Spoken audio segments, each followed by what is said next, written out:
Now, while the stock price reaction to Palantir's quarterly earnings results might not suggest so, there was a lot of great news for Palantir stock investors during the earnings report.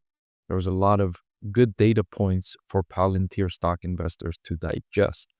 The stock price reaction, I wouldn't pay too much attention to that. That's a result of the valuation being overly stretched, overly expensive, and just coming back down a little bit to reality. While it's still very expensive, it still trades at a very premium valuation.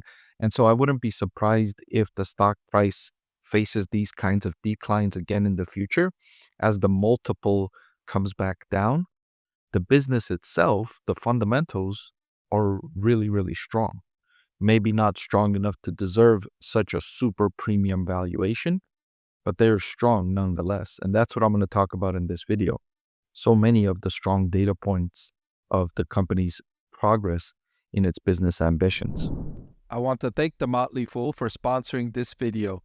Visit fool.com/Parkev for the 10 best stocks to buy now. So Palantir's management team saying that they are experiencing unrelenting demand for its AIP services. And these are the type of adjectives I like to hear from business management teams. When they create a product, they invest research and development, time and energy and money to create a product, and that product goes into the marketplace and it experiences this kind of customer demand. I love to see that. And that's what really drives business value in the long term, being able to create products and services that generate strong demand from customers. Now, this is actual demand, right? In the marketplace, the company demonstrated they closed $810 million in US commercial total contract value, which represented 239% year-over-year growth. So this is tangible evidence in the company's growth. It's not hyping up something that is going to happen perhaps in the future, may or may not happen, right? This is a different kind of growth. It's a different kind of momentum. Sometimes I see investors compare Palantir's overvaluation to Tesla's overvaluation, and it's two different stories. Palantir's overvaluation is different than Tesla's overvaluation. Tesla's overvaluation is more likely a result of Tesla's management team hyping up the stock, hyping up future prospects, which have not come to fruition yet. There's very little evidence that Tesla will achieve any kind of success that they're hyping up for the future. Whereas Palantir, they've already demonstrated great success in all of these categories that they're talking up. They're actually performing these products, they're actually delivering these services. Customers are paying money, and Palantir is generating strong profits and cash flow from these products. That's not what you're seeing from Tesla. What you're seeing from Tesla is promises about what it's going to do at some point in the future and how massive the market it's going to be and how great the business will be 5, 10, 15 years in the future, right? And you just have to believe in the story that management is telling you. But with Palantir, you're seeing tangible evidence.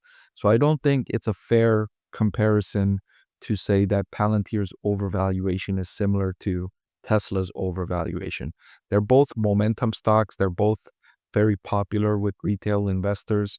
They're both hyped up and investors are very enthusiastic. But there's a big difference in that Palantir is delivering tangible results to investors in their business. Palantir goes on to say that customers are getting started, then expanding in quick succession. And you see that with various data points in the company. Again, this is not just words from management. You're seeing the actual results. And one way you're seeing that is the company's net revenue retention ratio continues accelerating. And that ratio, which measures existing customers and how they're progressing. If you're a customer with Palantir for 2 years, did you increase your spending in the second year? And the answer is yes, by very much. And so what that demonstrates to me is that Palantir is delivering such great value to customers that customers are increasing their spending with Palantir, right? The longer they stay with Palantir, the more services they want from Palantir because Palantir its services drive so much value for their customers.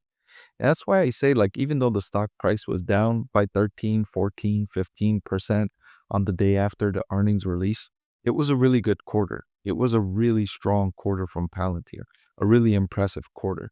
Again, the price decline is just a valuation story. The valuation is just really expensive.